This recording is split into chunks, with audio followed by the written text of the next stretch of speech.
Hi student, हमारा आज का जो टॉपिक है वो है लेवल्स ऑफ बायोलॉजिकल ऑर्गेनाइजेशन।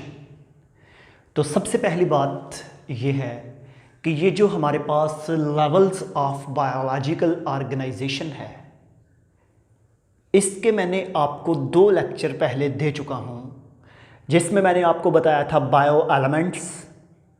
उसके बाद हमारे पास थे सब atomic particle, atom, micro and macro molecule, organelles, cell, tissue. Tissue तक मैंने आपको पहले बता दिया कि टिश्यू तक क्या है। देखें जी, यहाँ से मैं स्टार्ट करता हूँ टिश्यू से कि जब डिफरेंट टिश्यू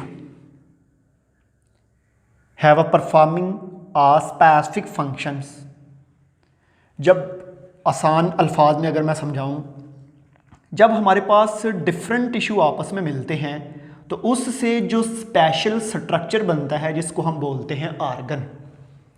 ऑर्गन को स्पेशल फंक्शन परफॉर्म करता है। अगर आप बुक की डायग्राम को देखें तो टिश्यू के बाद ना काफ़ी ज़्यादा इस तरह के हमारे पास नर्व सेल्स होंगे इकट्ठे। वो इकट्ठे होकर ब्रेन, आपका दिमाग बन रहा होगा, आपका ब्रेन बन रहा होगा। तो इसलिए हमारे पास ब्रेन का काम है प्रोसेसिंग करना, इंफॉर्मेशन को चेक करना, बॉडी के अंदर पूरा डाटा जो है उसको कंट्रोल करना। ये किसका काम है? आपके CNS, सेंट्रल नर्वस सिस्टम का। तो हमारे पास फिर जो ब्रेन है ये एक स्पेसिफिक ऑर्गन है, ठीक है जी। लेकिन हमने अभी इसकी डिटेल देखनी है ऑर्गन की कि आपकी बुक में ऑर्गन जो है उसमें क्या एक्सप्लेन किया गया है। तो स्टूडेंट, आपकी बुक में ना जो टॉपिक ऑर्गन है ना, ऑर्गन में एक चीज तो एक्सप्लेन की गई है स्टमक, ठीक है जी। स्टमक के साथ जो दूसरा है वो प्लांट ऑर्गन के बारे में बताया गया है कि प्लांट ऑर्गन क्या हैं और वो क्या क्या होते हैं, जिनको मैं अभी आपके साथ डिस्कस करना है जी। सबसे पहले हम स्टमक की बात करते हैं।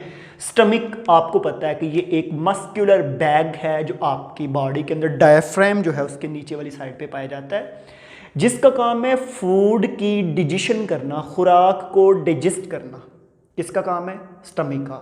देखिए जी, जब स्टूडेंट आप स्टमक को देखते हैं ना तो स्टमक के अंदर वैसे तो बेशुमार डिफरेंट टाइप के सेल्स हैं जिसकी मैं आपको न्यूट्रिशंस वाले चैप्टर में डिटेल बताऊंगा, लेकिन यहाँ पे मैं इसके बारे में 2 चीज़ें बता रहा हूँ। एक है एपिथेलियल सेल। एपिथेलियल सेल्स के बाद जो दूसरी है ना वो है मस्कुलर सेल्स। ये जो हमारे पास 2 तरह के सेल्स हैं जो स्टमक के अंदर पाए जाते हैं। स्टूडेंट, जो एपिथेलियल सेल हैं इनका काम है सिक्रीशन करना, स्टमक के अंदर सिक्रीट करना, डिफरेंट केमिकल्स की सिक्रीशन करना। तो अब ये सुनते जाएं सिक्रीशंस। जिस तरह हमारे पास आपको पता है कि स्टमक के अंदर डिफरेंट सेल्स हैं जो पाइलोरिक एसिड है, हाइड्रोक्लोरिक एसिड है और डिफरेंट सिक्रीशंस करते हैं जिनका काम है फूड की डिजेशन करना। तो ये जो काम है ये कौन कर रहा है? एपिथेलियल सेल, ठीक है।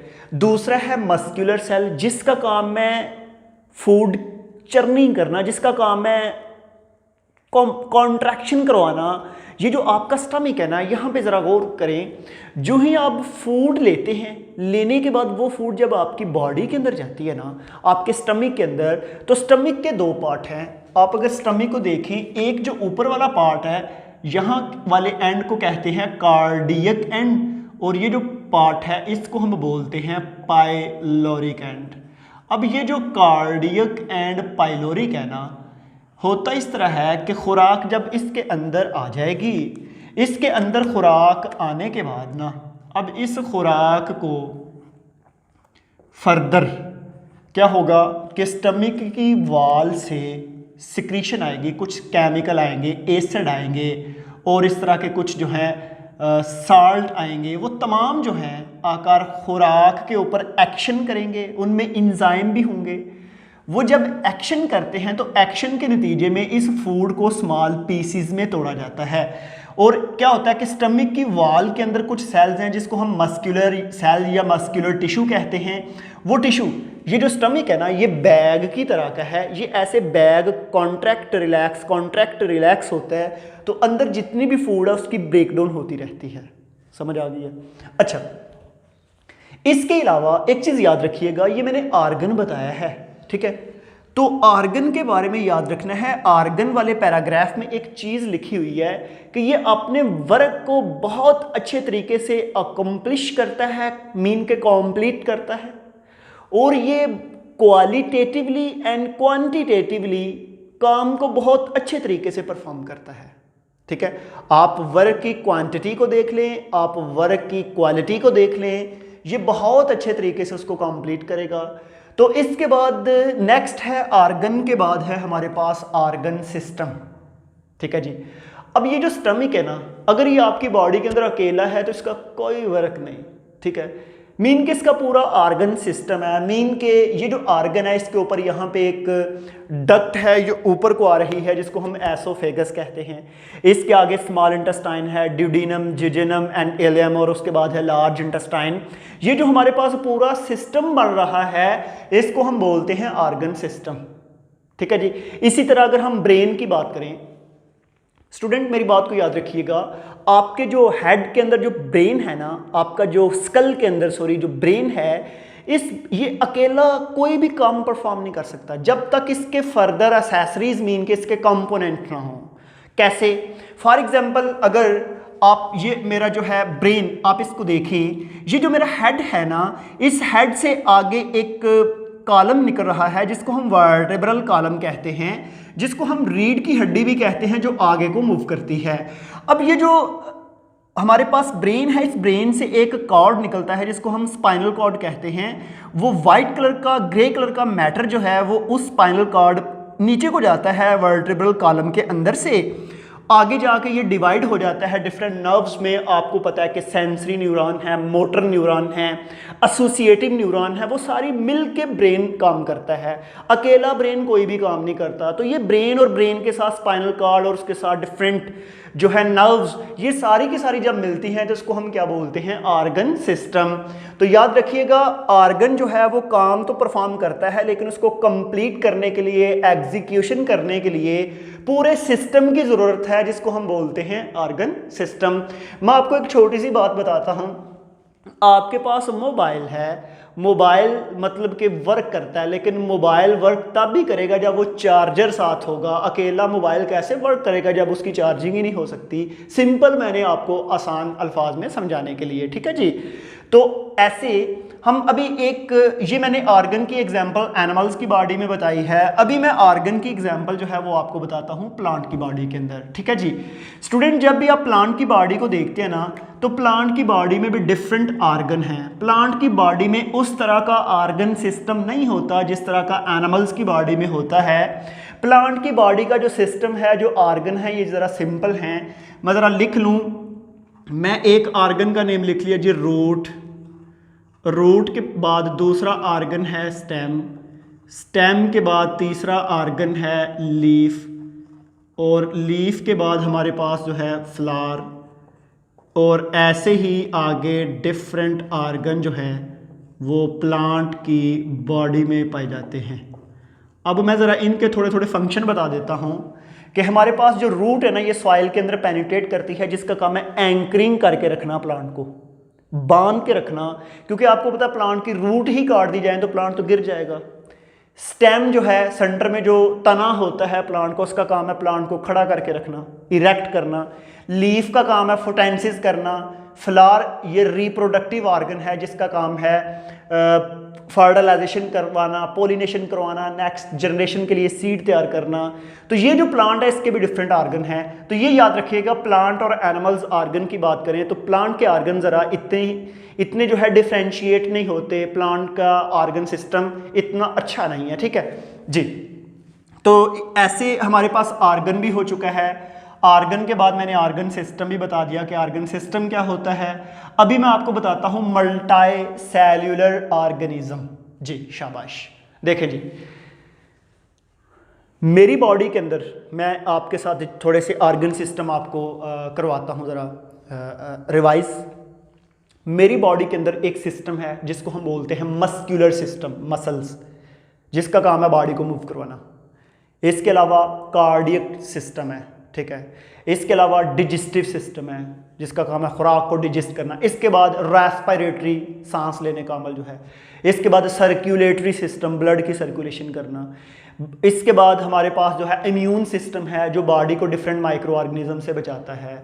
विजुअल सिस्टम हमारी बॉडी के अंदर है, और मतलब कि एंडोक्राइन, एक्सोक्राइन और डिफरेंट सिस्टम जो हैं ये हमारी बॉडी के अंदर हैं। तो मैं आपको एक चीज़ बताऊं, जब डिफरेंट सिस्टम मिलते हैं तो फिर एक ऑर्गेनिज्म असेंबल्ड होता है, एक ऑर्गेनिज्म बनता है। जैसा कि मैं आपके सामने खड़ा हूं, आपकी बुक में डायग्राम में ब्रेन ऑर्गन बताया है, लेकिन एक्सप्लेनेशन में किसकी एग्जांपल दी हुई है? स्टमक की, समझ आ रही है, और प्लांट ऑर्गन की। और एक और याद रख लें, आपकी बॉडी में ऑर्गन सिस्टम, नर्वस सिस्टम दिखाया गया है। देखना ज़रा, ब्रेन के पीछे ऐसे स्पाइनल कॉर्ड होगा। और मल्टी सेलुलर ऑर्गेनिज्म मीन के ऐसा ऑर्गेनिज्म जो बहुत ज़्यादा सेल्स पे मुश्तमिल होता है। आपकी बुक में जो एग्जांपल है ना पिक्चर के अंदर, वो पिक्चर के अंदर डायग्राम बताई हुई है एक डियर की, उसका नेम है प्रोंगरन एंटीलॉप, एक हरन आप कह सकते हैं सिंपल।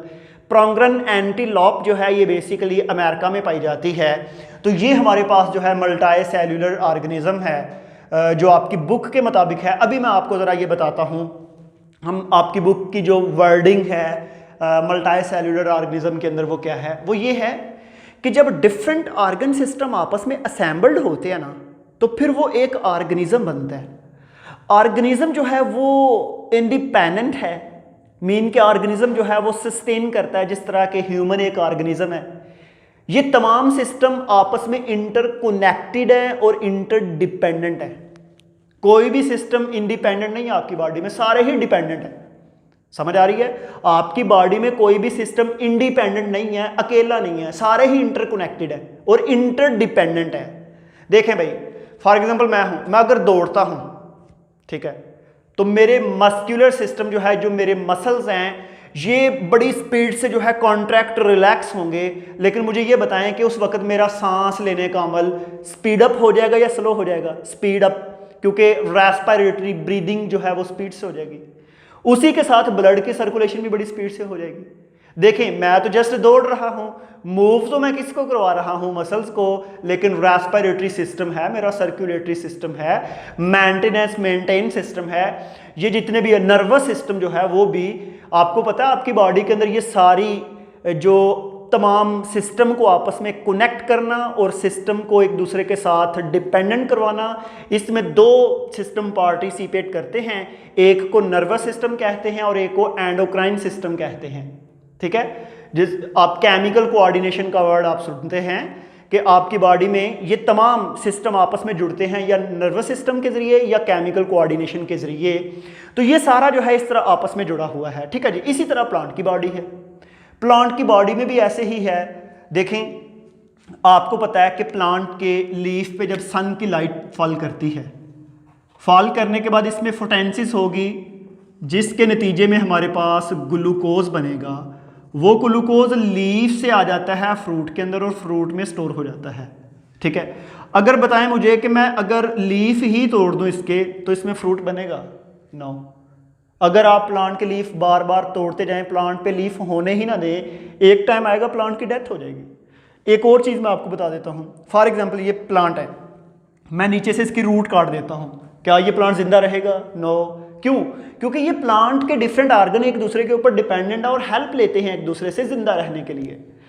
सिंपल सी एक छोटी सी बात कि फॉर एग्जांपल अगर हम कहते हैं जी आपकी बॉडी के अंदर हार्ट का काम है जी ब्लड की सर्कुलेशन करना, अगर आपकी बॉडी में से लंग्स निकाल लिए जाएं, हवा ही नहीं बॉडी में जाएगी कि आप जिंदा रहेंगे? आप 2 मिनट भी नहीं जिंदा रह सकते। आपकी बॉडी से हार्ट निकाल लिया जाए, तो ये सारे सिस्टम ही इंटरकनेक्टेड हैं, ठीक है जी, जिससे फिर एक इंडिविजुअल, एक ऑर्गेनिज्म बनता है। तो जिस तरह मैंने बताया कि एक मल्टी सेलुलर ऑर्गेनिज्म जो है, एक इंडिविजुअल जो है, उसकी बॉडी जो है उसको एनिमल्स के केस में कंट्रोल करता है नर्वस सिस्टम और केमिकल कोऑर्डिनेशन।